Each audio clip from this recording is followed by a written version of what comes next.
Space does not scream, it does not roar, and it certainly does not play dramatic music when something changes. We have been trained by a century of loud science fiction movies to expect that the arrival of the unknown will be a noisy affair. We expect booming bass, screeching alarms, and the static-filled panic of radios. We expect the sky to tear open with fire, but the universe is not a movie director. The universe is a vast, cold ocean of sin, and it keeps its secrets well. Real cosmic events happen in the dark. They happen without fanfare. When the object catalogued as 3I Atlas finally entered our solar system, it did not announce itself. It did not slow down to greet us. It did not send a greeting card in binary code or a radio signal consisting of prime numbers. It simply fell through the velvet darkness, a ghost sliding through a heavy curtain. To understand why this was so terrifying, you have to understand the sheer scale of the stage we are standing on. We like to think of our solar system as a busy place, but it is mostly empty room. If you shrank the sun down to the size of a grapefruit and placed it in New York City, the Earth would be a grain of sand about 15 meters away. The next nearest star would be another grapefruit all the way in Tokyo. Between those two grapefruits is nothing but silence, vacuum, and dust. It is a lonely, terrifying gap. For millions of years, 3I Atlas lived in that gap. We call it cosmic time. It is a concept that the human brain struggles to hold. To us, a long time is 100 years. To a mountain, a long time is 1,000,000 years. But to the universe, 1,000,000 years is less than a single breath. 3I Atlas had been travelling for eons. It was forged in the death of a nameless star, kicked out of its home system by the gravity of a gas giant we will never see, and sent drifting into the endless night. Imagine the loneliness of that journey. It travelled through the absolute zero cold where the temperature is hundreds of degrees below freezing. It tumbled through the blackness while life on Earth crawled out of the oceans, grew legs, built pyramids, and invented the internet. While we were fighting wars and falling in love, this traveller was moving in total silence, dead and frozen, aiming for a specific coordinate in space and time that nobody could have predicted. It was a bullet fired at the dawn of time, and we were the target that wandered into its path. The scientists named it 3I. The I stands for interstellar. It was only the third object we had ever confirmed to come from outside our own solar family. The first two were oddities, mere rocks passing through. But Atlas was different. It was not just a rock. It moved with a smoothness that defied the chaotic tumbling of natural asteroids. And then came the irony. The universe has a dark sense of humour. The date was December 15th. History will remember this date not because of what we saw, but because of what we missed. On any normal day, the Earth is surrounded by an electronic web of eyes and ears. We have telescopes floating in orbit, radar dishes listening to the whisper of hydrogen, and deep space networks tracking our own satellites. We are a paranoid species. We are always watching the sky. But on December 15th, the sun decided to scream. It began with a solar flare. It was a massive ejection of energy from the surface of the sun, a Class X storm, the kind that happens only once every few centuries. A tsunami of charged particles slammed into the Earth's magnetic shield. The result was beautiful and catastrophic. The aurora borealis, the northern lights, were visible as far south as the Caribbean. The sky turned a bruised purple and neon green. But on the ground, the technology that runs our civilization began to choke. GPS satellites drifted off course. Radio bands turned into walls of white noise. The sensitive electronic eyes of our greatest space telescopes were forced into safe mode to prevent them from frying. We were blinded. At the exact moment we needed to see the most, we were forced to close our eyes. It was the perfect cover. 3I Atlas slipped past the orbit of Jupiter while our long-range sensors were rebooting. It cut across the orbit of Mars while the astronomers were busy analysing the solar storm data. It was moving at a speed of 80 kilometers per second, fast enough to cross an ocean in minutes, yet it made no sound. It was only a whisper, a gravitational anomaly, a tiny wobble in the data that shouldn't have been there.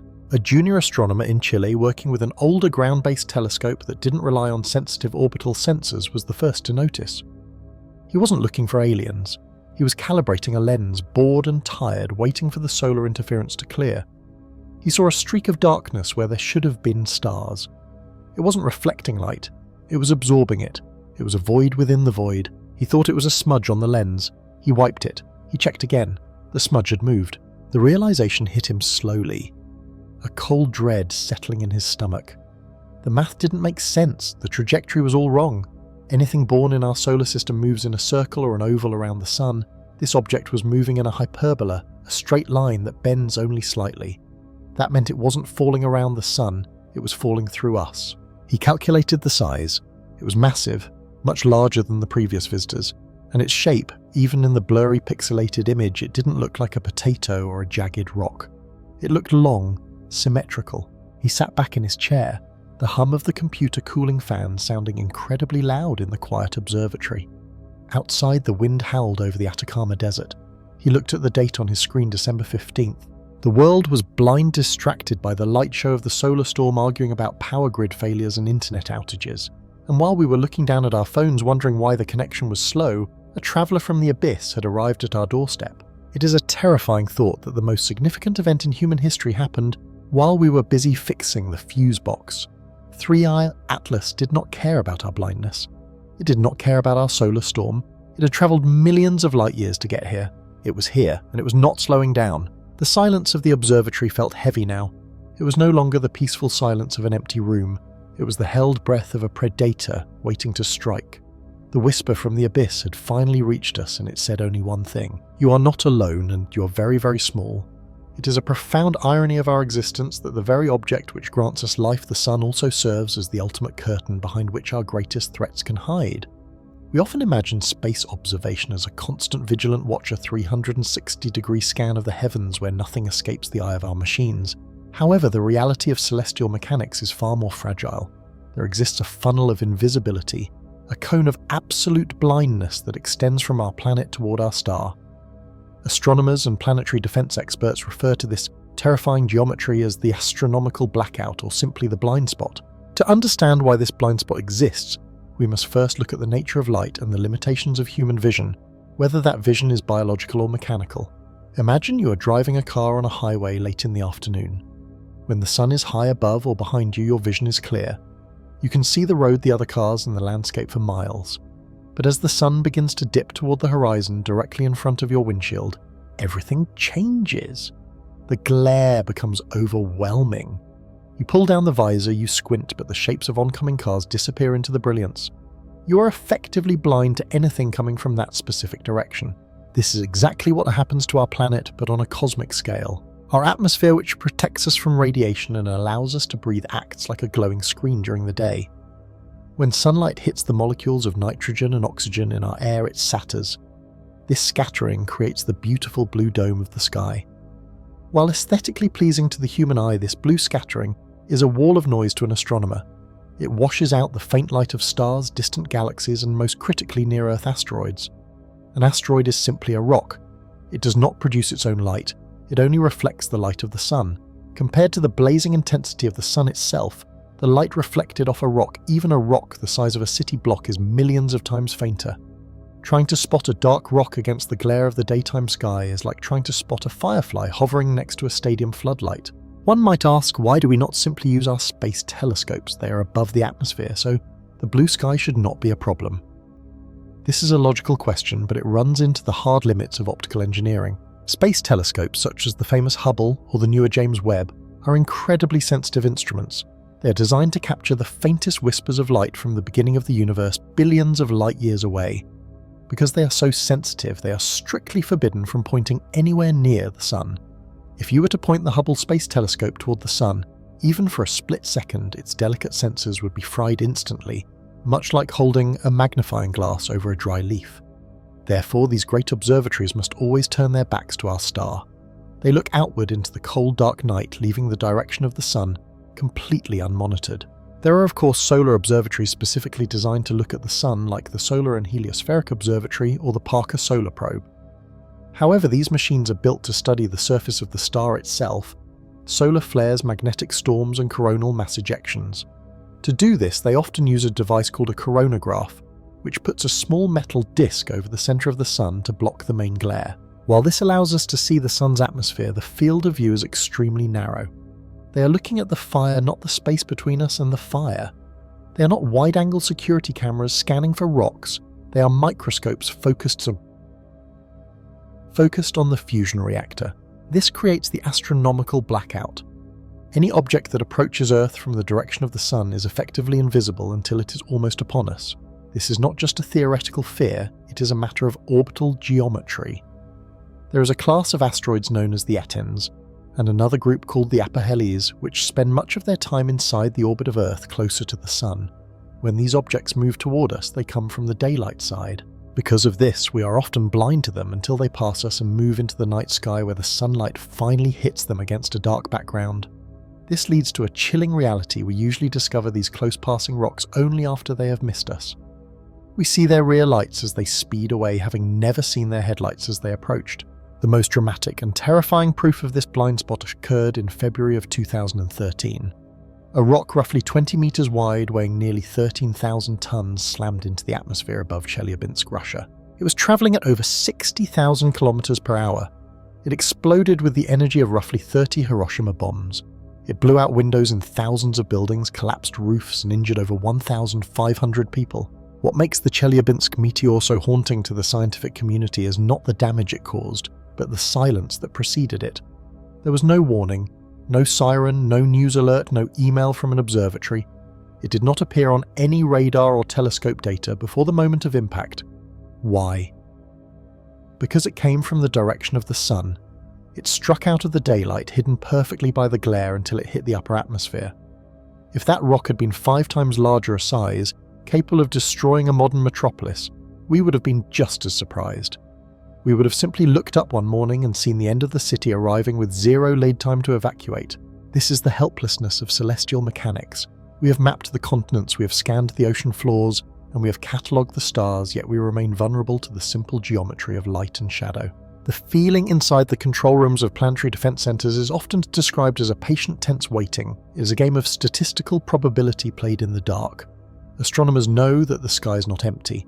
They know that for every asteroid they catalogue, there are likely many more undetected lurking in the glare. They rely on mathematical models to predict where these rocks might be, but a model is not a photograph, it is an estimation. Until we develop new technologies, perhaps a network of telescopes stationed far away from Earth, floating in the gravitationally stable points known as Lagrange points. Looking back across Earth's orbit, we remain partially exposed. We are like a pedestrian stepping into a busy intersection, looking left, looking right, but unable to look forward because the sun is in our eyes. We trust that the road is clear, but the universe offers no guarantees. In this vast silent mechanism of the solar system, the sun plays a dual role. It feeds the plants and warms the oceans, driving the biology of our world. Yet simultaneously it creates a cone of secrecy, a hiding place where the ancient debris of the solar system's creation can travel undetected. It reminds us that despite our satellites, our supercomputers and our pride, we are still subject to the basic laws of optics. We are still waiting, watching and hoping that the next visitor from the blind spot is just a shooting star and not a history-changing event, the uninvited guest in a clockwork system. To understand why 3I Atlas was so shocking to the scientific world, we first have to look at the rules of our neighbourhood. The solar system is like a very old, very precise clock. For billions of years, the planets, asteroids and local comets have followed the same paths. They move in closed loops called ellipses. Think of an ellipse as a slightly stretched circle. The Earth travels in an ellipse around the Sun. It goes out, it swings around and it comes back. This is the law of the solar system. Everything returns. Gravity is the tether that keeps these objects trapped here, rolling around the Sun like marbles in a bowl. They do not have enough energy to climb out of the bowl, so they circle it forever. But 3I Atlas broke this fundamental rule. When astronomers first tracked the motion of this object, they tried to fit its path into a circle or an oval. It did not fit. The numbers told a different story. 3I Atlas was following a hyperbolic trajectory, the geometry of escape. A hyperbolic trajectory is the path of a stranger. In the language of geometry, scientists measure the shape of an orbit using a number called eccentricity. If an orbit is a perfect circle, the eccentricity is 0. If it is a long thin oval, like a typical comet, the eccentricity is between 0 and 1. But if the number is greater than 1, the shape breaks open. It is no longer a closed loop, it becomes a wide curve that extends out into infinity. The Atlas had an eccentricity significantly greater than 1. This number told physicists everything they needed to know. It meant that the object was moving too fast for the Sun to catch it. It was not falling into the gravity bowl. It was diving in from deep space, swooping past the fire of the Sun, and carrying enough speed to climb back out the other side. It was travelling at tens of thousands of kilometers per hour faster than it needed to simply escape the Sun's pull. This excess velocity was the smoking gun. It proved that 3I Atlas was not born from the dust of our own solar system. It had fallen into our well from the interstellar medium, the vast empty void between the stars. The precision of Newton and Kepler. The movement of objects in space is usually incredibly predictable thanks to the work of two giants of physics, Johannes Kepler and Isaac Newton. 300 years ago, Johannes Kepler discovered that objects in space sweep out equal areas in equal time. This means that as an object gets closer to a star, it speeds up. It trades height for speed. As 3I Atlas fell toward the Sun, it accelerated violently, reaching its top speed at the closest point to the star, the perihelion. Then, as it moved away, gravity tried to pull it back, slowing it down. Isaac Newton gave us the math to calculate this pull perfectly. Gravity is a force that depends on mass and distance. If you know the mass of the Sun and the speed of the object, you can predict exactly where that object will be in the sky at any specific second. This math has worked for centuries. It is how we land rovers on Mars and how we predict eclipses. But when astronomers applied Newton's perfect laws to 3I Atlas, something strange happened. The object was not where it was supposed to be. The invisible engine. Night after night, astronomers measured the position of 3I Atlas. And night after night, it drifted slightly off course. It was arriving at its checkpoints early. In the vastness of space, the difference was small, perhaps only a few thousand kilometers. But to a mathematician, this was a screaming alarm. Newton's laws are not suggestions, they are absolute. If the object was deviating from the path of pure gravity, it meant another force was pushing it. Was it an alien engine? Was it a spaceship navigating? The answer was natural, but the fascinating. 3I Atlas was behaving like a rocket made of ice. This is where the dance becomes a violent interaction of chemistry and physics. As the object approached the heat of the Sun, the frozen gases trapped deep inside its core, likely carbon monoxide or nitrogen, began to boil instantly. They turned from solid ice into gas. Because the object was tumbling through space, this gas did not seep out evenly. It exploded outward in concentrated jets. According to Newton's third law of motion, for every action, there is an equal and opposite reaction. When a jet of gas shot out toward the Sun, it pushed the rock in the opposite direction. These were tiny invisible kicks, but there were millions of them. Combined, they acted like a thruster, giving 3I Atlas a non-gravitational acceleration. It was fighting against the pull of the Sun, using its own evaporating body as fuel to gain extra speed.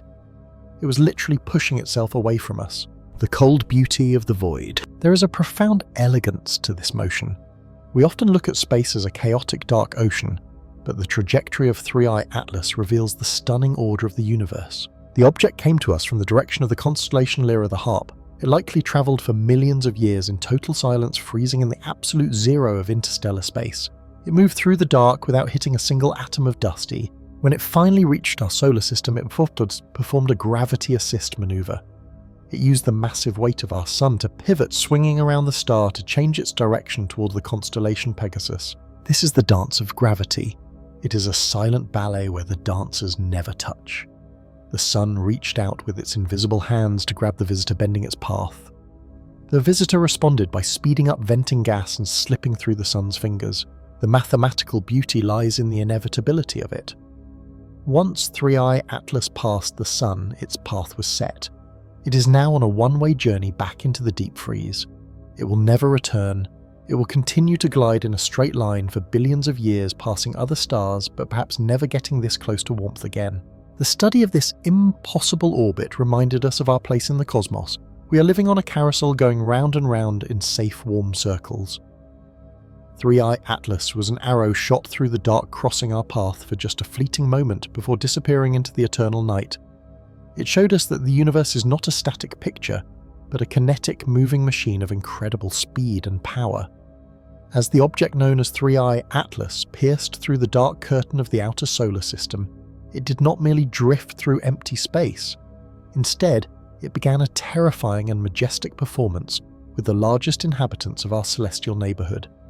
To the observers back on Earth, huddled around screens in quiet control rooms, this was not just a trajectory, it was a sophisticated dance.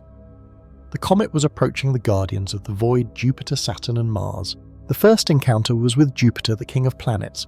Through the high-definition lenses of deep space telescopes, the scene was breathtakingly beautiful and violently powerful. Jupiter hung in the blackness like a marbled jewel of terror, its bands of ammonia and hydrogen swirling in colours of burnt orange, cream and brown. The Great Red Spot, a storm that has raged for centuries and is large enough to swallow Earth whole, seemed to watch the comet like a giant unblinking eye. For a normal rock drifting through space, Jupiter is usually a bully. Its massive gravity tends to either swallow asteroids whole or fling them wildly out into the deep darkness never to be seen again. But 3I Atlas did not behave like a victim. It approached the gas giant with surgical precision. It did not aim for the planet itself, but rather for a specific point in its gravity well, a narrow corridor of space where the pull of the planet is strongest but not fatal. This is where the concept of the gravitational assist comes into play. In the language of orbital mechanics, it is a maneuver that trades energy. Imagine a dancer grabbing the hand of a partner to spin themselves faster. The Comet was the dancer and Jupiter was the partner. As 3I Atlas fell toward the planet, it was pulled in by gravity, accelerating to speeds that made the scientists gasp. At its closest approach, the comet skimmed the upper atmosphere of Jupiter, bathed in the deadly radiation belts that surround the giant. It was a cosmic waltz. The comet stole momentum from Jupiter. The massive planet lost a tiny, unnoticeable fraction of its orbital speed, while the comet gained a massive boost, slinging around the backside of the planet and shooting toward its next target with renewed ferocity. It was elegant, efficient, and terrifyingly accurate. Next came Saturn, the jewel of the solar system. If Jupiter was raw power, Saturn was pure frozen beauty. Its iconic rings, made of billions of chunks of ice and rock ranging from the size of a grain of sand to the size of a house, glittered in the distant sunlight. The golden hue of the planet provided a soft backdrop to the sharp, icy white of the rings. The trajectory, Atlas took past Saturn, was even more unnerving than its encounter with Jupiter. It passed at a high inclination, diving through the gap between the planet and its innermost rings. To do this requires a level of calculation that takes human supercomputers days to verify. The comet threaded the needle perfectly. It used Saturn's gravity not just to speed up but to alter its angle. It was making a sharp turn in the void, correcting its path to line up perfectly with the inner solar system. The visual of the dark metallic shape of the comet, silhouetted against the bright golden rings of Saturn, was an image that would define a generation. Finally, the comet set its sights on the red planet. Mars the Warrior stood as the final sentry before Earth. Unlike the gas giants, Mars is a rusty, dusty, cold world with thin air and ancient volcanoes. It is much smaller than Jupiter or Saturn, so its gravity is weaker, but 3I Atlas needed one last adjustment. It swept past Mars at a distance of only 40,000 kilometers. The cameras captured the red dust storm swirling below, a stark contrast to the black, light-absorbing hull of the comet. This close shave acted as the final brake and steering correction, slowing the object down just enough to enter a stable orbit near Earth, rather than zooming past the sun and escaping forever. It is this sequence of events, this perfect grand tour, that caused the scientists at the observatory to lose sleep. They sat in their break rooms, cups of cold coffee forgotten on the tables, staring at the wall with bloodshot eyes. The reason for their insomnia was simple probability. In nature, chaos is the rule. Comets are tumbling, chaotic things. They do not fly in straight lines, they drift. To hit a gravitational keyhole at Jupiter is 1 in a million. To then hit a perfect vector at Saturn is 1 in a billion. To line up all 3 Jupiter, Saturn and Mars in a single seamless chain of maneuvers is a statistical absurdity. The planets are constantly moving. They orbit the Sun at different speeds. Jupiter takes 12 years to go around the Sun. Saturn takes 29 years. For them to be aligned in a way that allows an object to bounce from one to the next is rare. It happens, but usually the object just passes by. 3I Atlas, however, used the energy of each planet perfectly. It did not waste a single joule of energy. It was the Goldilocks scenario repeated 3 times in a row. The approach was not too fast and not too slow, but exactly right. The angle was not too steep, not too shallow, but exactly right. Nature does not make straight lines, and nature certainly does not solve complex mathematical equations involving 3 moving bodies across billions of kilometers of empty space. The insomnia came from the realization that they were no longer watching a rock. A rock does not dance with Jupiter. A rock does not thread the needle of Saturn's rings. A rock does not use Mars as a final braking thruster. They were watching a pilot. Whether that pilot was a computer program, a biological entity, or something beyond human comprehension, the conclusion was the same. The Guardians of the Void. Jupiter, Saturn, and Mars had not stopped the intruder. They had helped it. They had been used as stepping stones. And now, with the momentum of the giants behind it, 3I Atlas was coming for the 3rd rock from the Sun. To understand the universe, we must stop looking at it merely as a collection of glowing lights. We must start seeing it as a grand cosmic kitchen. This is the domain of stellar alchemy. Just as ancient alchemists tried to turn lead into gold, the universe is constantly cooking simple elements into complex ones, creating the very stuff that makes up you, me, and the ground we walk on. But how do we know what is cooking in a pot that is millions of light years away? We cannot travel there to take a sample. We cannot reach out and touch these stars. Instead, we have to rely on the only thing that can travel that vast distance to reach us: light. How we smell the universe. A simple look at spectroscopy. Imagine you are walking past a bakery with your eyes closed. You take a deep breath. You smell vanilla yeast and warm sugar. Even though you cannot see the bread, your nose tells you exactly what is being baked. In astronomy, we do something very similar, but instead of a nose, we use telescopes. And instead of smell, we use a technique called spectroscopy. Here is how it works. Light from a star or a galaxy is not just white. If you pass that light through a prism, it spreads out into a rainbow of colours: red, orange, yellow, green, blue, indigo, and violet. This rainbow is called a spectrum, but when we look closely at this rainbow coming from space, we notice something strange. There are missing pieces. It looks like someone has drawn little black lines over the rainbow like a barcode. These dark lines appear because different chemical elements are hungry for specific colours of light. For example, hydrogen loves to eat a very specific shade of red light.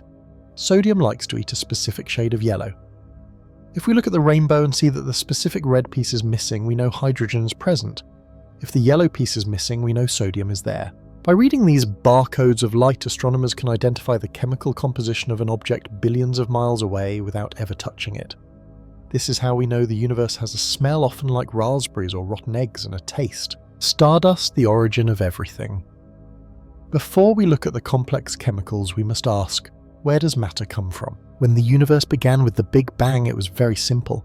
It was almost entirely hydrogen and helium. These are the lightest, simplest gases. If the universe had stopped there, there would be no Earth, no water, and no life. So where did the oxygen in our lungs and the iron in our blood come from? They came from the fiery hearts of stars. Inside a star, the pressure and heat are so intense that atoms are smashed together to create new, heavier atoms. A star is a nuclear furnace. It turns hydrogen into helium, helium into carbon, and carbon into oxygen. When very large stars die, they explode in a supernova. This explosion is so powerful that it creates even heavier elements like gold and silver and blasts them out into space. We call this debris stardust. Over millions of years, this dust clumps together to form new stars, planets, and eventually people. We are quite literally made of dead stars. The atoms in your right hand may have come from a different star than the atoms in your left hand. The cold chemical factories.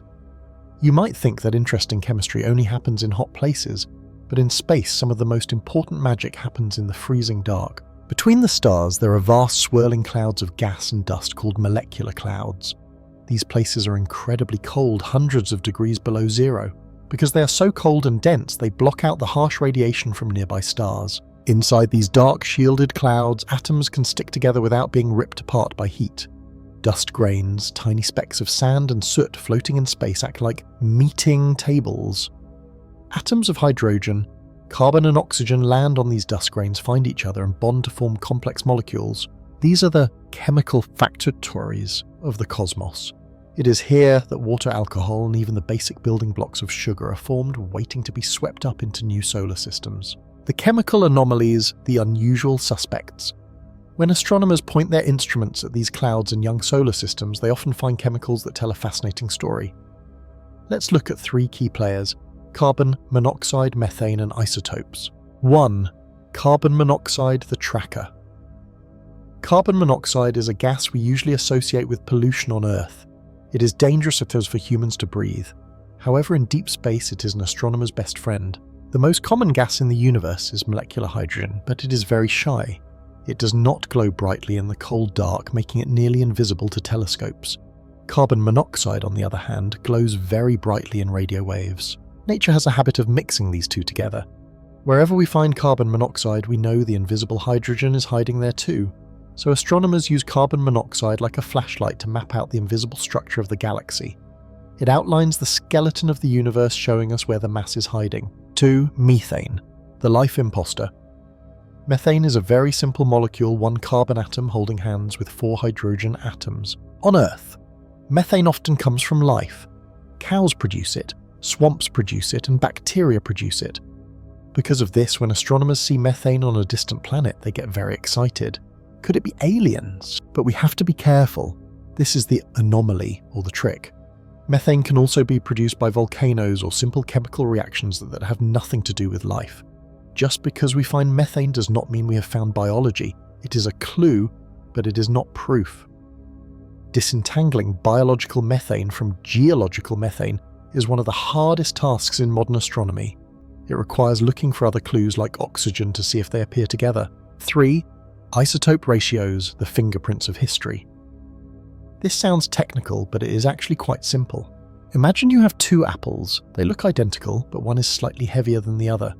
Atoms act the same way. You can have a carbon atom that is normal, called carbon-12, and a carbon atom that is just a tiny bit heavier, called carbon-13. These heavier or lighter versions of the same atom are called isotopes. Why does this matter? Because different chemical processes prefer different weights. Living things on Earth, for example, are lazy eaters. They prefer to eat the lighter carbon-12 because it is easier to process than the heavy carbon-13. If we look at a cloud in space or a rock on Mars and we measure the ratio of heavy atoms to light atoms, it acts like a history book. It tells us where that material came from and how cold it was when it formed. It allows astronomers to trace the family tree of the water in your glass. Did it come from a comet? Did it come from the sun? The isotopes hold the secret answer. The initial data stream from the probe did not just show us rock and ice. It showed us something that looks suspiciously like the ingredients of a biological recipe. When the sensors analysed the dark reddish dust coating the surface of 3I Atlas, the results sent a shockwave through the control room. We were not looking at a dead, sterile stone. We were looking at a chemistry set that had been cooking in the deep freeze of space for billions of years. The chemical cocktail. To understand why this was so shocking, we have to talk about what organic means in this context. In the world of chemistry, organic does not mean it was grown without pesticides like the vegetables in a grocery store. It simply means molecules that are built around a backbone of carbon atoms. Carbon is the most friendly element in the universe. It loves to hold hands with other atoms like hydrogen, oxygen, and nitrogen to build complex shapes. On 3I Atlas, we found these shapes in abundance. The spectrometer, a device that shines the light and dust to tell us what things are made of detected complex hydrocarbons. Imagine these as long, sticky chains of carbon and hydrogen. On Earth, we find similar things in crude oil, soot, or tar. But on 3I Atlas, this tar was a protective crust shielding the ice inside from the harsh radiation of the stars. Even more thrilling was the detection of amino acids. These are often called the building blocks of life. Think of amino acids like Lego bricks. If you snap enough of them together in the right order, you build proteins, which are the machines that run our bodies. Finding amino acids on a comet is like finding loose Lego bricks floating in the ocean. It does not mean there is a Lego castle life nearby, but it proves that the plastic bricks, the ingredients, exist naturally without a human to make them. We also found traces of polycyclic aromatic hydrocarbons. That is a long name, but you actually know them well. They are the molecules that give grilled meat or car exhaust their distinct smell. In the vast emptiness of space, 3I Atlas carries the chemical scent of burning toast and gasoline. The grey area for lifeless. Chemistry versus life, this discovery brings us to one of the most difficult questions in science. Where is the line? We like to think there is a sharp border between living and non-living. A rock is dead, a bacteria is alive, but at the molecular level on the surface of 3I Atlas, that line becomes blurry. It is a grey fog. The compounds we found are chemically active. They react to heat. They change structure when hit by ultraviolet light. They are complex, organised and specific. But are they alive? No. They do not breathe, they do not reproduce, and they do not have a will to survive. However, they are also not entirely dead in the way a simple grain of sand is. They are what scientists call prebiotic chemistry. This is the waiting room of life.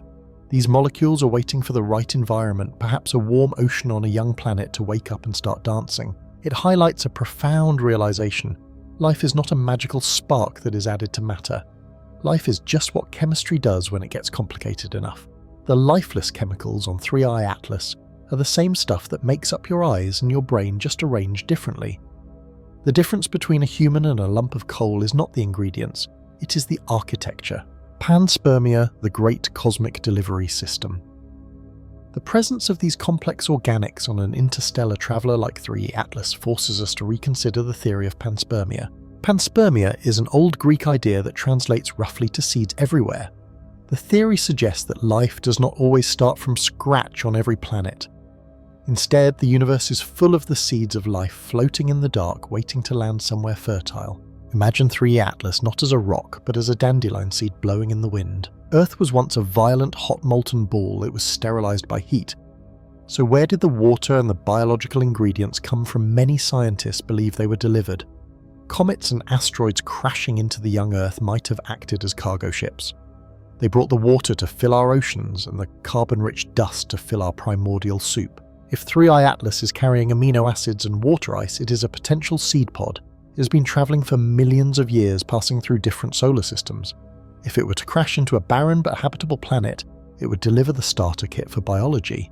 This changes our view of the universe. It suggests that we are not isolated accidents. Instead, the galaxy might be a giant interconnected network.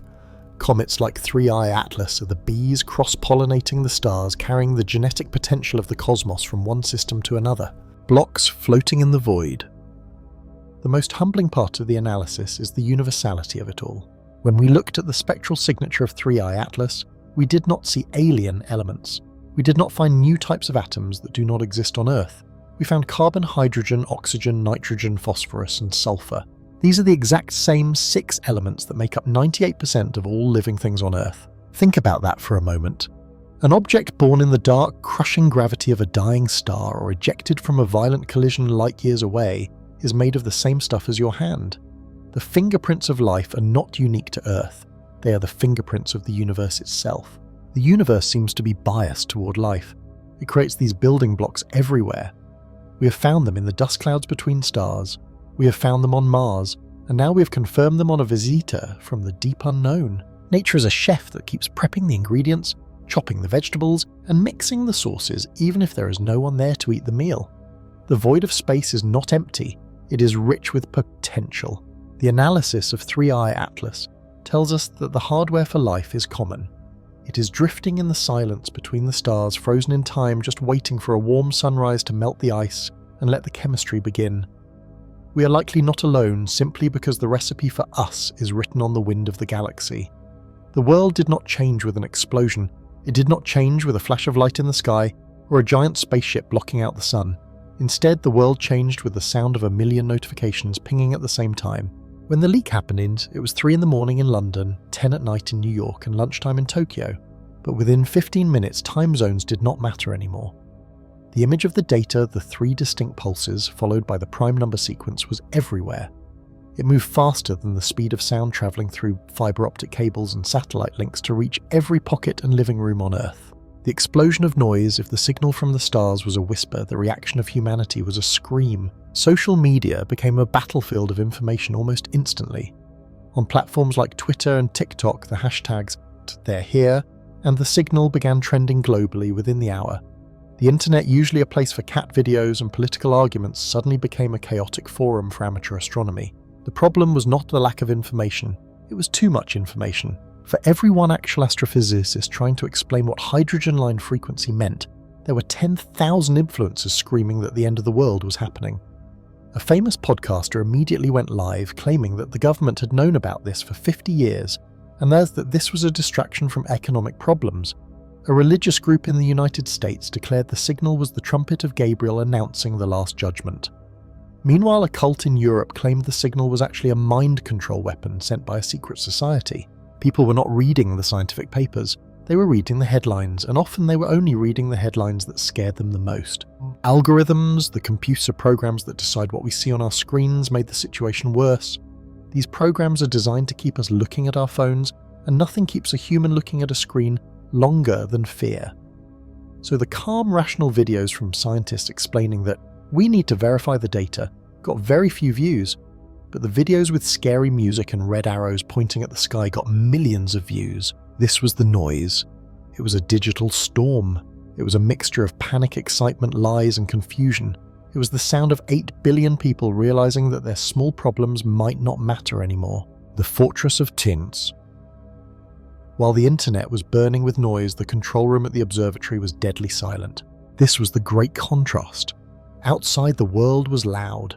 Inside, it was quieter than a library. Dr. Aris Thorne and his team had locked the doors.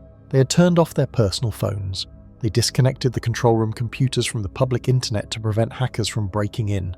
In the world of science, patience is the highest virtue. In the world of social media, patience is seen as weakness. The public wanted answers now. They wanted to know, are they green? Do they have ships? Are they coming to kill us or save us? But science does not work that way. Science is slow, it is methodical, it is boring. Dr. Thorne stared at his monitor. His eyes were red from lack of sleep. He was not looking at spaceships, he was looking at math. He was looking at numbers. He had to check the signal-to-noise ratio. He had to make sure the signal was not coming from a broken microwave oven in the cafeteria, which had actually happened once in an observatory in Australia. He had to rule out secret military satellites. He had to rule out a hacker playing a prank. They measured the frequency again. It was exactly 1420 megahertz. It was the frequency of neutral hydrogen, the most common element in the universe. It is the universal waterhole, the frequency where intelligent civilizations are predicted to meet because it is quiet and easy to hear. We need to confirm with the team in Chile, Aris whispered. He didn't shout, he didn't cheer. Chile is ready, a colleague replied quietly. They are pointing their dish at the coordinates now. This was the silence. It was the heavy, suffocating pressure of getting it right. If they announced it was aliens and it turned out to be a mistake, science would lose its credibility forever. They had to be perfect. The psychology of this gap. Why did the world react with such chaos? Why couldn't people wait for the scientists to finish their work? To understand this, we have to look at human psychology. The human brain hates uncertainty. We are programmed by evolution to find patterns. If a bush moves in the wild, our ancestors assumed it was a tiger, not the wind. It is safer to assume it is a tiger and run away than to assume it is the wind and get eaten. We are terrified of the unknown. When there is a gap in our knowledge, we rush to fill it. We cannot stand an empty space. The signal created a massive gap. We suddenly knew something was out there, but we didn't know it. So humanity filled that gap with its own internal fears and desires. The fearful filled the gap with invasion. They bought canned food guns and bunkers. They projected their fear of war onto the aliens. They assumed the aliens would be like the worst of humanity, violent conquerors. The hopeful filled the gap with salvation. They believed the aliens were coming to cure cancer, stop climate change, and teach us how to live in peace. They projected their desperate hope onto the signal. They assumed the aliens would be like the best of humanity-wise teachers. In both cases, we were not really looking at the aliens. We were looking in a mirror. The noise on social media was just a reflection of our own collective soul, the ache of cosmic loneliness. Deep down beneath the panic and the conspiracy theories there was a profound emotion that touched everyone, even if they didn't admit it. It was loneliness. For all of human history, we have looked up at the night sky and seen only dead rocks and burning gas. We have felt incredibly small. We live on a tiny blue marble floating in a sunbeam surrounded by an endless freezing void. The thought that we might be the only thinking things in the entire universe is a terrifying kind of isolation. It is like being a child locked in a dark, empty house forever. This is why we crave a sign. We want to know that someone else is in the house with us. Even if that someone is scary, it is better than being alone. This is why people believe the fake videos so easily. It wasn't because they were stupid, it was because they were lonely. The human heart is desperate for connection. We scream into the void, sending out radio waves, television signals, and prayers, hoping that something, anything, will scream back. When the signal finally came, it broke that loneliness. It was a shock to the system. In the observatory, Dr. Thorne felt it too. As he watched the green line on his screen pulse with a perfect mathematical rhythm, he felt a shiver go down his spine. It wasn't fear, it was the feeling of a connection snapping into place. He realized that the noise outside, the shouting on the internet, the panic in the streets, was just humanity's way of coping with the shock of meeting a neighbor. He looked at his team. "It's repeating," he said softly. "The sequence is repeating. Every prime number from 2 to 101. The room went even quieter. Nature does not count in prime numbers. Clouds do not do math. Stars do not know arithmetic. It is not a phenomenon, Thorne said, his voice trembling for the first time. It is a choice. Someone chose to send this. The silence in the room was heavy, but it was no longer empty. It was full of presence. Across light years of distance, across the freezing vacuum of space, a voice had spoken, and now humanity had to decide how to answer. Not with the noise of fear, but with the clarity of a species that was finally ready to grow up. The calendar turns to December 15. This is not just another day in the endless vacuum of space. It is the climax of a journey that has lasted for millions of years. For the traveller from the frozen outer edges of the solar system, this is the moment of ultimate truth. This is perihelion.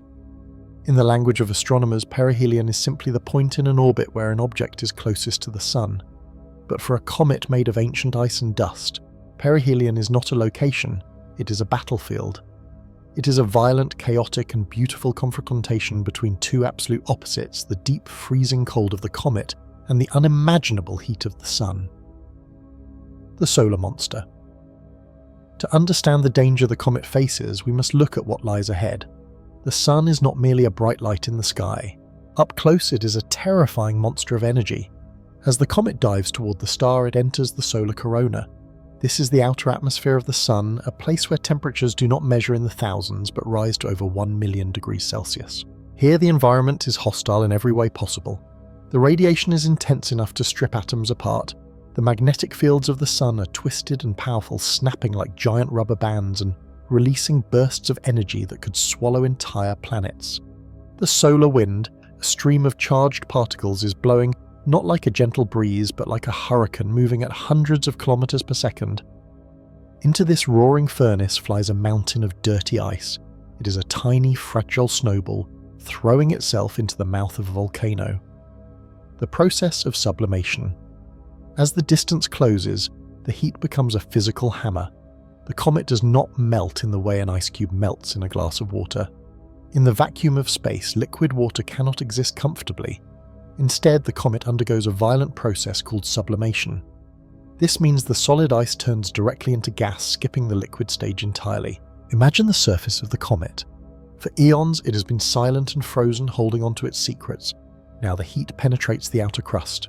Underneath the surface, pockets of frozen water, carbon dioxide and carbon monoxide instantly turn into expanding gas.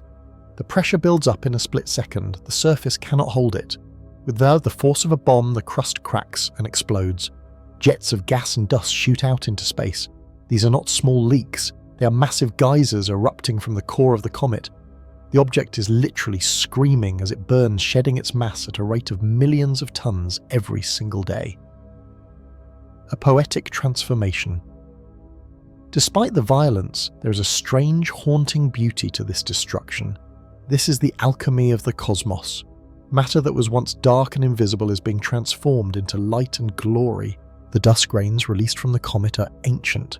They are the building blocks of the solar system, preserved in a deep freeze since the beginning of time. Now released by the heat, they catch the blinding sunlight. Each tiny grain sparkles like a diamond. The gas glows with a ghostly blue and green light as the solar radiation excites the atoms. The comet is dying, but in its death it becomes more alive than ever before. It unfurls a magnificent tail, a banner of light that stretches for millions of kilometers. It is a brushstroke of brilliance painted against the black canvas of space. The ice that was once hard as rock becomes a cloud of vapor returning to the void from which it came. It is a dance of sacrifice. The comet gives up its body to create this spectacle of fire and ice. The tension of waiting. While this cosmic drama unfolds near the Sun back on Earth, there is a different kind of atmosphere, silence and tension. For the scientists and astronomers watching December 15 is a day of holding their breath. The problem with perihelion is that the comet is now so close to the Sun that it is blinded by the glare. Normal telescopes cannot look directly at it without being damaged by the Sun's intense light. To see what is happening, humanity relies on space observatories like the SOHO satellite. These satellites use a special instrument called a coronagraph. This instrument creates an artificial eclipse by placing a small black disk over the center of the Sun to block the direct light, allowing the camera to see the fainter objects around it. On the computer screens and control rooms around the world, the Sun is represented by a white circle inside a black disk. The comet is a small pixelated smear of white light approaching that black zone. Then it disappears. The comet passes behind the blocking disk of the coronagraph. It is now in the blind spot. It is hugging the surface of the star, enduring the maximum heat. No one can see it. No one knows if the nucleus, the solid heart of the comet, has survived. The great question. The tension is palpable. The calculations of the orbit are precise, but the physical strength of the comet is unknown. Is it a solid rocky rock that can withstand the heat? Or is it a loose collection of gravel and dust held together by weak gravity? If it is weak, the gravity of the Sun will pull it apart. The heat will vaporize it completely. It will turn into a cloud of dust and vanish forever, consumed by the fire. This is known as a fizzler, a comet that promises a great show but disintegrates before it can return to the dark sky. But if it is strong, if it has a dense heart, it might survive. It might emerge from the other side of the sun, smaller, scarred and stripped of its ice, but still alive. The longest hours, minutes, turn into hours. The data from the satellite takes time to travel the distance from space to the receiver dishes on Earth, and then to be processed into images on the screens. The scientists refresh their browsers. They wait for the next frame of the animation. They are waiting for a ghost to reappear. Every astronomer knows the odds are not good. Most sun-grazing comets, those that pass this close, do not survive the journey. They are like moths flying into a candle flame. The sun usually wins, but there is always hope. There is always the chance that this visitor from the frozen dark is tough enough to endure the fire. The image of the comet fighting for its life, blasting out jets of gas to push back against the solar wind, is a powerful symbol of resilience. The world waits. The screens flicker. The data stream begins to update. All eyes are fixed on the other side of the black disk, looking for a spark of light emerging from the inferno. Will it be a cloud of dead dust, or will the traveller return to understand the true nature of 3I Atlas? We cannot look at it in isolation. We must place it in a lineup alongside the ghosts that have haunted our solar system in the recent past.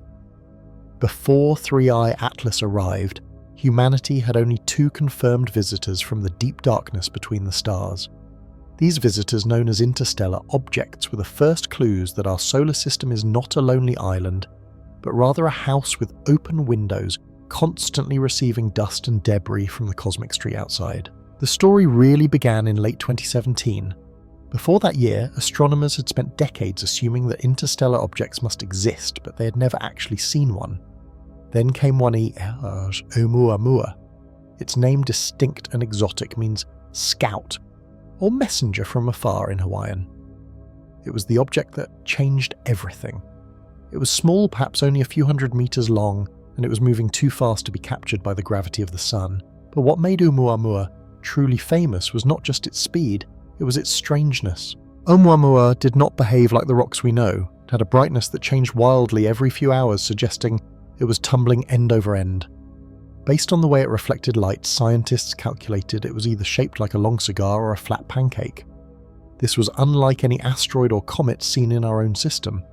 Even more confusing was the way it moved. As it left the solar system, it accelerated.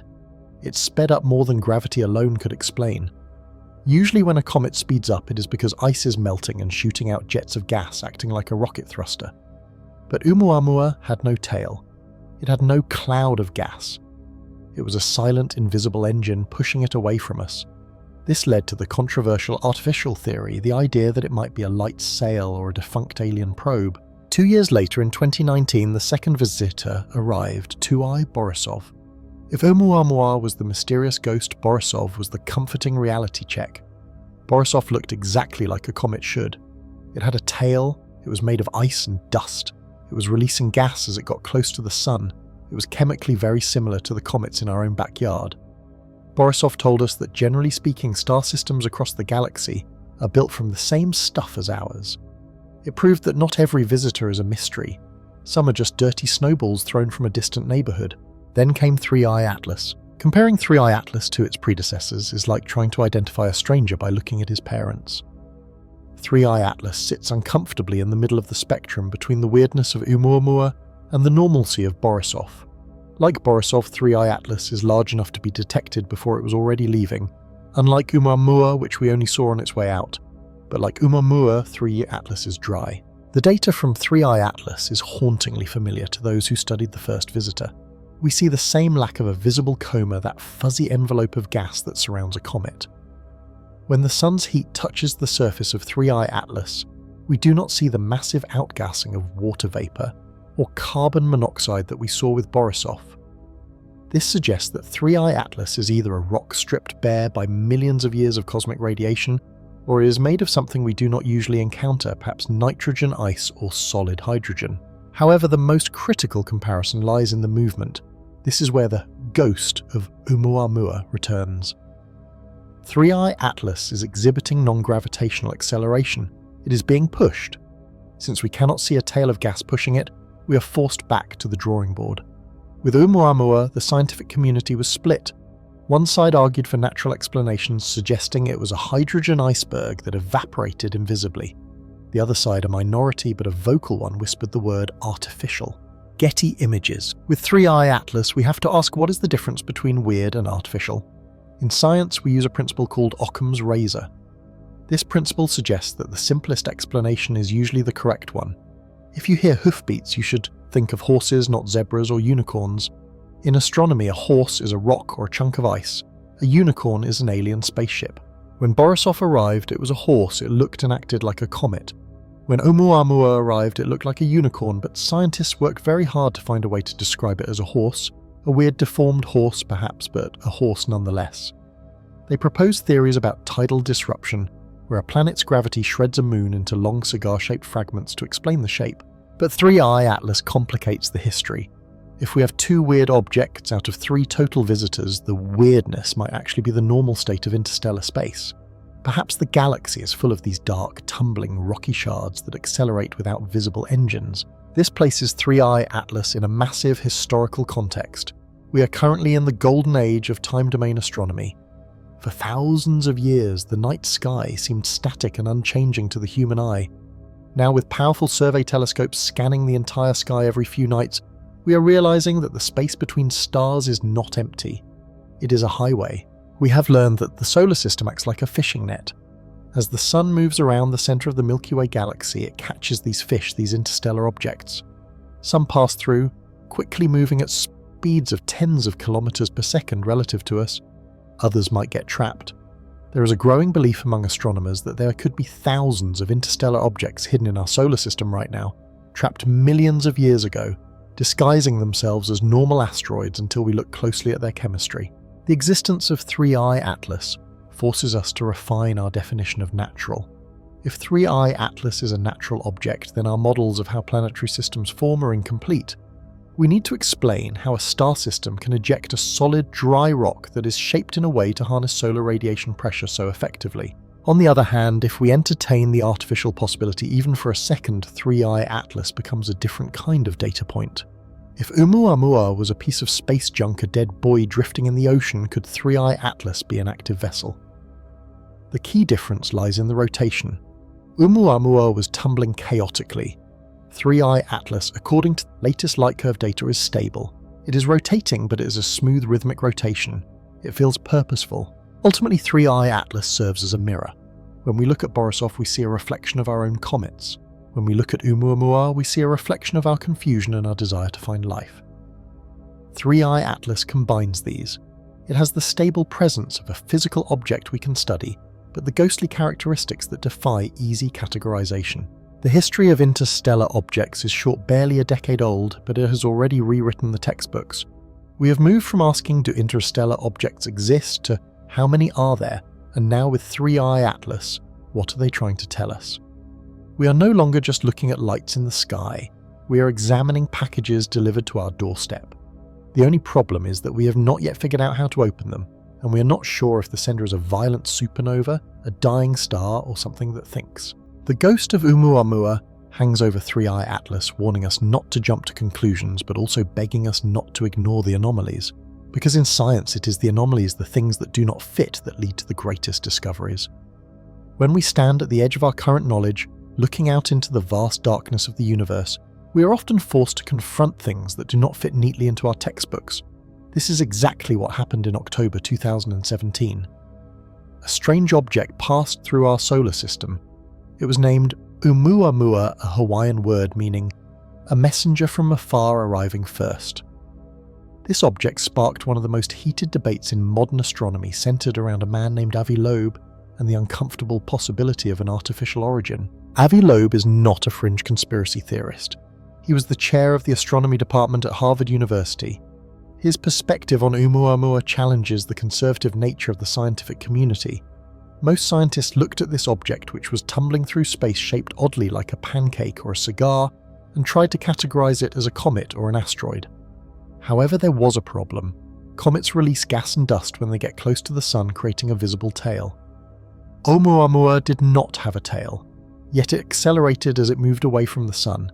In physics, an object should only speed up if gravity pulls it, or if something pushes it, since there was no visible gas pushing it like a rocket.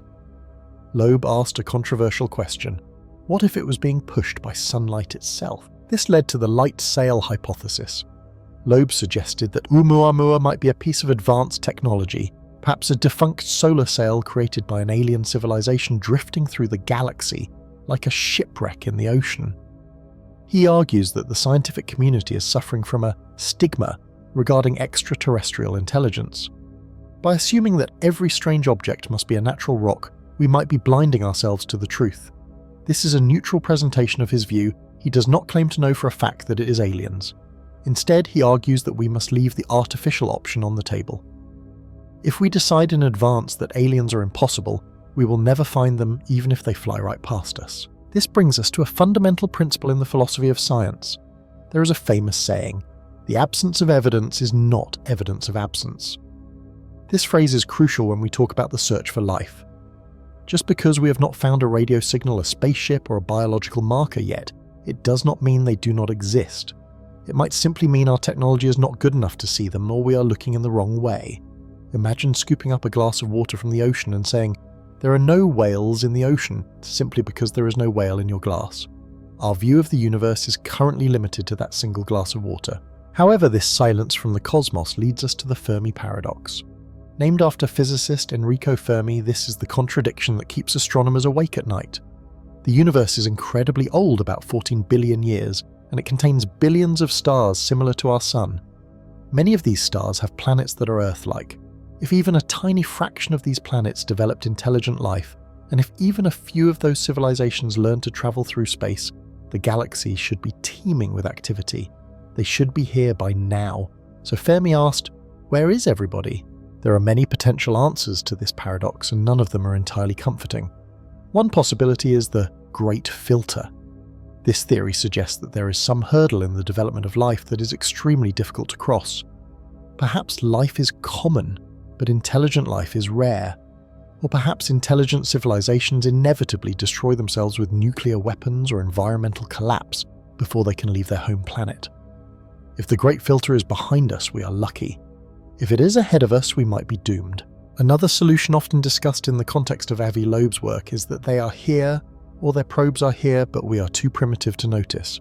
We might be like ants walking next to a superhighway. The ants are aware of their surroundings, but they have no concept of the cars zooming past them or the humans building the road. To an advanced civilization capable of bending the laws of physics, our radio telescopes and chemical rockets might seem as primitive as smoke signals. This search forces us to examine our own psychology. Why do we care so much? The human reaction to the idea of aliens is a complex mix of deep fear and desperate hope. On one hand, we are afraid. History on Earth teaches us a brutal lesson. When a technologically advanced civilization meets a less advanced one, it rarely ends well for the latter. Stephen Hawking famously warned that meeting aliens could be like Native Americans meeting Christopher Columbus.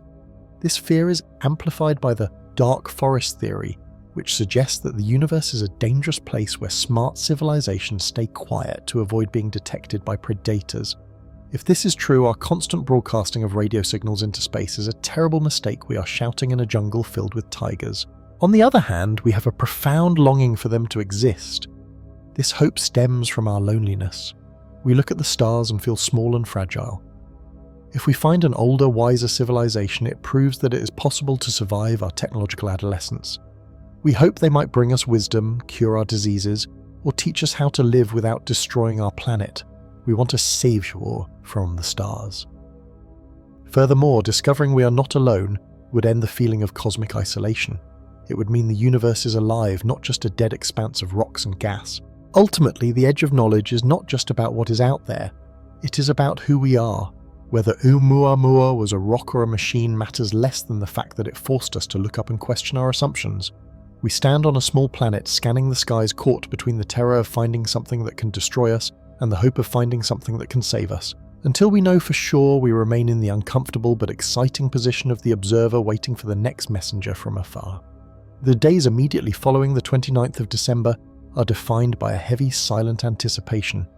This is the moment of the great unveil. For several hours, perhaps even a full day, Comet Atlas has been hidden from the eyes of terrestrial observers lost in the overwhelming glare of our star. It has passed through the zone of greatest danger, the perihelion, where the gravitational forces are strong enough to rip massive planets apart and the solar radiation is intense enough to vaporize solid rock. During this brief window of invisibility, the comet is strictly the domain of space-based observatories. Machines like the Solar and Heliospheric Observatory, which stare directly at the sun while blocking out the main disk of light, are the first to know the truth.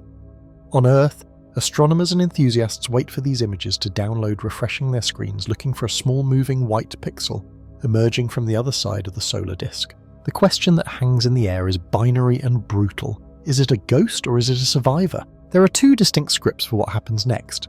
The first and historically common scenario for comets that dare to fly this close to the fire is the phantom reemergence. In this version of the story, the intense heat and tidal forces were simply too much. The nucleus, the frozen heart of the comet, could not withstand the stress. It has fractured, crumbled, and ultimately dissolved into a cloud of dust and gas. If this has happened, what emerges from behind the sun is not a bright focused point of light, but a headless tail.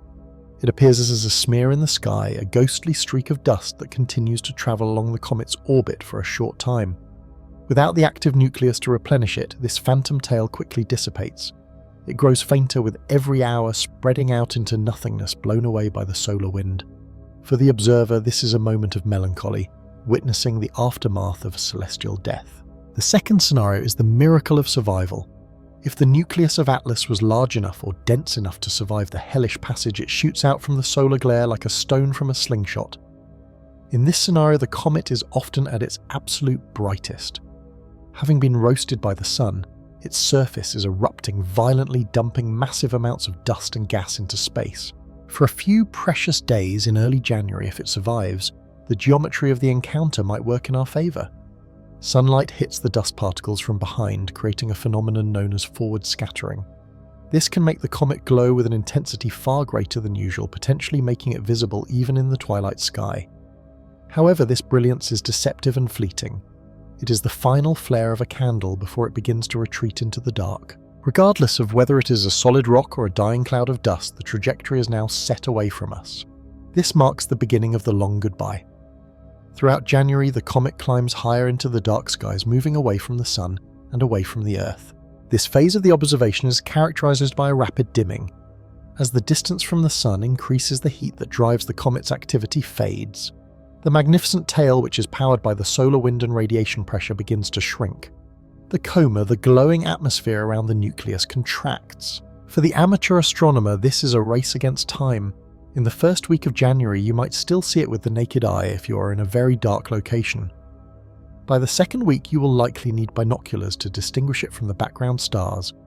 By the end of the month, it will be a target only for telescopes and cameras. The object transforms from a dazzling spectacle into a fuzzy grey smudge, and finally into a faint point of light indistinguishable from a distant asteroid. This physical fading brings with it a profound psychological weight. There is a unique emotion associated with watching a comet recede. Unlike the moon or the planets, which are constant companions in our night sky, a non-periodic or long-period comet like Atlas is a visitor. It does not belong to us. It belongs to the deep, frozen outer realms of the solar system. As Atlas dims, it carries its secrets with it. We must realize that the opportunity to study it is finite. Every photon of light we capture, every spectrum analysis we perform is data that we will never have the chance to collect again. We are trying to understand the chemical composition of the early solar system based on this fleeting encounter. The comet is a time capsule that opened for a brief month, showed us its contents, the primal ices and dust from 4 billion years ago, and is now closing the lid. The retreat takes the comet across the invisible boundaries of our neighbourhood. It crosses the orbit of Mars, then the asteroid belt. In the cold vacuum, the active jets of gas on its surface sputter and die. The nucleus freezes over once again, entering a state of hibernation.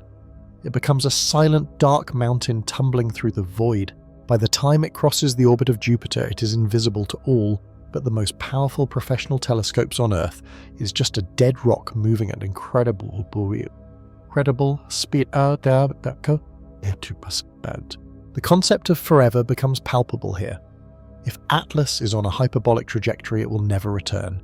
It will drift out of our solar system entirely unbound by the sun's gravity and wander into the space between the stars.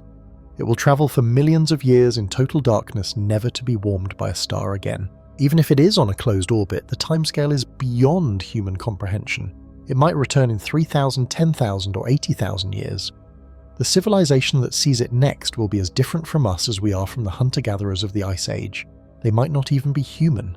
This realization highlights the precious nature of the observation. The farewell is absolute. When you look at the comet in those final nights of January, you are seeing something that no pair of eyes will ever see again.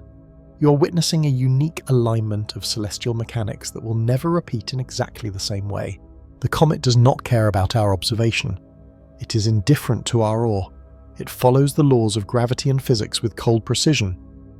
But for us, the observers, the departure creates a sense of connection to the cosmos. We stood on our small blue planet and watched a traveller from the edge of existence brush past the fire of our star. Eventually, the spot in the sky where Atlas was becomes empty. The stars fill the void, twinkling as if nothing happened. The event is over. The data remains in our hard drives, the images remain in our memories, but the traveller is gone, returned to the eternal night from which it came. This is the beauty and the tragedy of comets. They teach us that even in a universe of billions of years, some moments only happen once. The screens have finally gone dark. The frantic scrolling of data, the flashing red lights of alarms, and the endless noise of debate have all faded away. What we are left with now is a quiet that feels heavier and yet more peaceful than anything we knew before.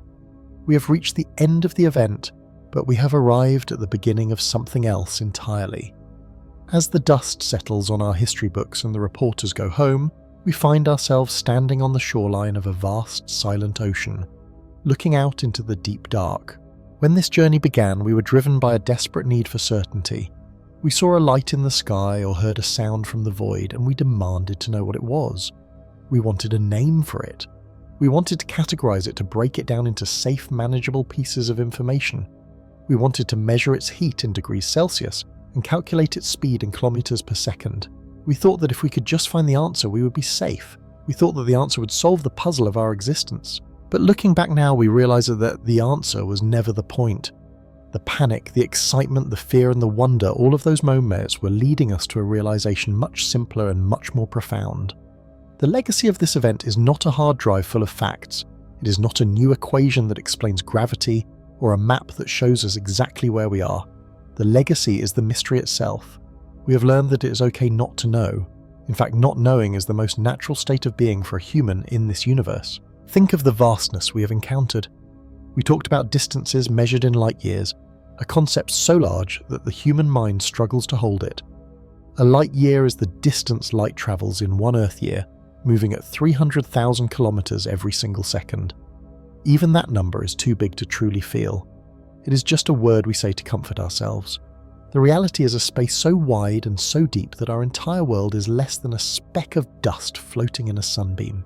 Before this event, that smallness might have terrified us. It might have made us feel insignificant or lonely, but tonight in the aftermath, that smallness feels like a gift. Because we are so small, we do not have to carry the weight of the universe on our shoulders. We are not the masters of this space. We are its guests. There is a great relief in realizing that we cannot control the tides of the cosmos. We can only watch them, respect them, and drift along with them. We have learned humility. For a long time, we shouted into the darkness, expecting the darkness to answer us in a language we understood. We expected the universe to look like us, to think like us, to value what we value. We were like children demanding that the ocean speak our name. But the ocean just waves, the stars just burn. The silence is not an insult, it is simply the nature of things. The universe does not owe us an explanation. It simply exists, grand and terrible and beautiful, and we are lucky enough to be awake for a brief moment to witness it. So what do we do now? What is the position of humanity after everything that has happened? We go back to the basics. We return to the simple act of looking up. For too long we looked up with anxiety, searching for threats or searching for salvation. Now we can look up with gratitude. We can look at the moon, a cold rock circling our home, and appreciate the silver light it casts on our floors. We can look at the huge band of the Milky Way, that river of stars, and know that we are made of the same stuff. The calcium in our bones, the iron in our blood, the carbon in our breath. It was all cooked inside the hearts of dying stars billions of years ago. We are not separate from the sky. We are the sky, reorganized into a shape that can walk and think and feel. Let this knowledge settle over you like a warm blanket. There is no more need to run. There is no more need to solve the puzzle. The investigation is closed. The file is stored away. What remains is just you here in this moment. Take a deep breath. Feel the air humbuer filling your lungs. That air is a gift from the atmosphere, a thin, blue layer, protecting us from the endless cold. Feel gravity holding you down. It is not a cage. It is a hug from the Earth, keeping you safe, keeping you grounded while the planet spins at 1,000 miles an hour through the dark. You are being held. You are being supported by forces you cannot see, forces that have been working perfectly for eons. Close your eyes now. Let the images of the event fade. Let the sounds of the news and the scientists and the chaos drift away until they are just a hum in the background and then silence. Imagine the night sky above you. Even if you are inside, even if it is day where you are, the stars are always there. They are the constant companions of our species. They watched our ancestors learn to make fire. They watched us build cities. They watched us during this great event, and they will watch us long after we are gone. There is a comfort in that permanence. They are the steady lights in the harbour, promising that no matter how lost we feel, we are always exactly where we are supposed to be. The legacy of the unknown is peace. It is the understanding that there will always be one more question, one more mystery, one more horizon. And that is beautiful. If we knew everything, the game would be over. The story would end. But because we do not know, the story continues. So let your mind drift. Let your thoughts slow down, matching the slow, steady rotation of the galaxy. You are part of a rhythm that has been playing for 13 billion years. You do not need to understand the music to dance to it. You certainly do not need to understand it to sleep. Release the need for answers, release the tension of the search. The universe is vast and it is dark, but it is not empty. It is full of potential. It is full of dreams, and tonight it belongs to you. Sleep now with the knowledge that you are a child of the cosmos. The stars are your family. The void is your cradle. And the unknown is not a monster under the bed. It is simply the rest of the story waiting for you to wake up and turn the page. But that is for tomorrow. For now, there is only the quiet. There is only the dark. There is only the peace of not knowing. Good night.